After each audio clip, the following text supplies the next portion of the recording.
On passe maintenant aux fonctions de lecture d'un fichier.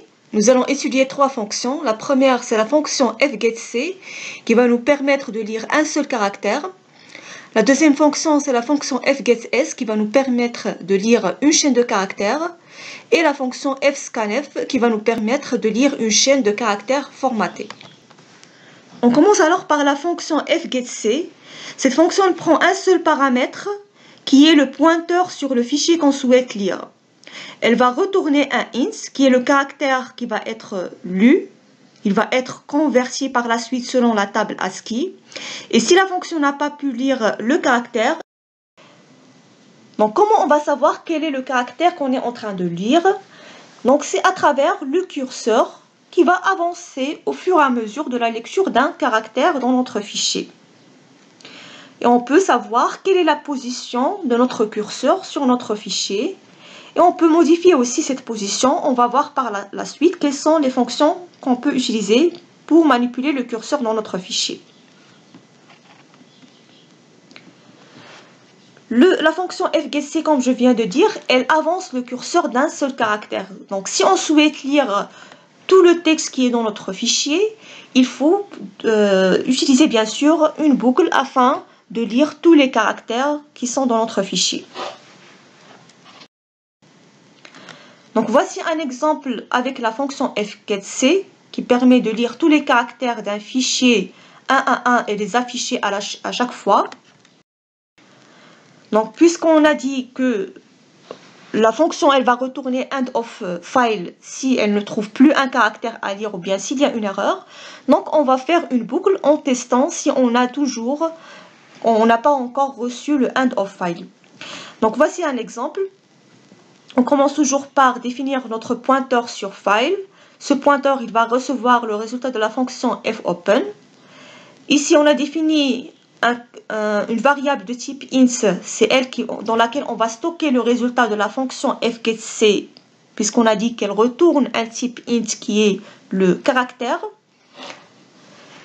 On va donc tester le pointeur s'il est différent de nul. On va pouvoir faire la lecture.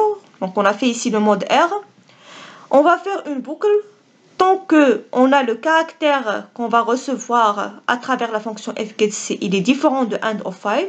On va à chaque fois appeler la fonction fgetC qui prend comme paramètre le pointeur sur le fichier. Et son résultat, on va le stocker dans caractère actuel. Et par la suite, on va afficher la valeur de ce caractère-là à travers la fonction printf. Et donc, tant qu'on n'a pas le end of file, on va continuer. Et à chaque fois, le curseur, il va avancer d'un seul pas, c'est-à-dire d'un seul caractère, jusqu'à ce qu'on termine la lecture de tout notre fichier. Sans oublier à la fin de faire le fclose du fichier. Il faut le fermer par la fonction fclose. La fonction suivante de lecture d'un fichier, c'est la fonction fgetS qui va nous permettre de lire toute une chaîne de caractères. Cette fonction, elle prend trois paramètres d'entrée. Le premier paramètre, c'est la chaîne dans laquelle on va stocker le contenu qu'on a lu à partir de notre fichier. Le deuxième paramètre, c'est le nombre de caractères qu'on souhaite lire à partir de notre fichier. Et le troisième paramètre, c'est le pointeur sur le fichier qu'on va lire. Donc voici un exemple de lecture d'une seule ligne à partir d'un fichier.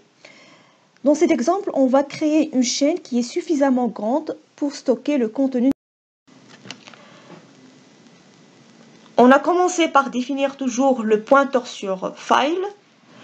On a défini ici un tableau de caractères dans lequel on va stocker la chaîne de caractères qu'on va lire à partir de notre fichier. C'est un tableau qui a une taille max qu'on a défini comme une constante avec une valeur de 1000. Le pointeur sur fichier, il va recevoir le résultat de la fonction fopen. On va tester est-ce que le pointeur est différent de nul avant d'appeler la fonction fgetS.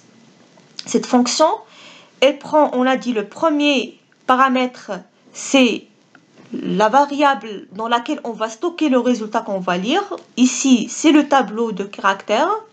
La deuxième variable, c'est la taille maximale qu'on souhaite lire à partir de notre fichier.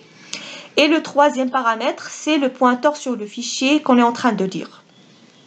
Donc, une fois qu'on a stocké le résultat dans la variable chaîne, on peut l'afficher par la suite par la fonction printf. Et toujours fermer après le fichier par la fonction fclose.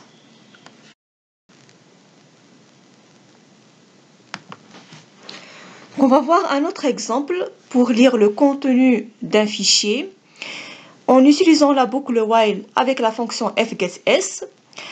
Cette fonction, elle va renvoyer nul si la fonction elle a échoué.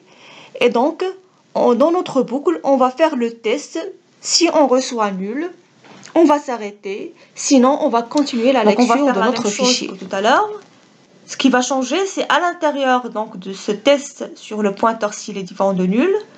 On va commencer par faire un while tant que le résultat de la fonction fgetS il est différent de nul. Ça veut dire tant qu'il y a quelque chose à lire, on va continuer et on va à chaque fois afficher ce qu'on a lu dans notre fichier.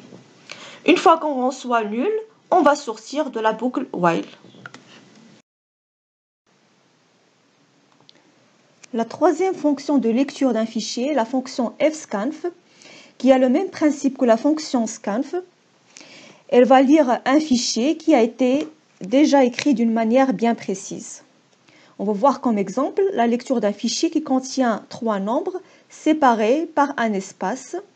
Donc on sait déjà quel est le format de notre fichier. Il contient 3 nombres et on va donc appeler la fonction fscanf qui prend comme premier paramètre le pointeur sur le fichier qu'on va ouvrir. Ensuite, le format par lequel on avait déjà écrit notre fichier. Donc on sait ici que le fichier il contient 3 variables qui sont séparées par un espace. Et donc le résultat, on va le stocker dans 3 autres variables. Donc ici on a défini un tableau qui s'appelle num dans lequel on va stocker le résultat de lecture de notre fichier. Et par la suite, on peut afficher ce qu'on a stocké dans notre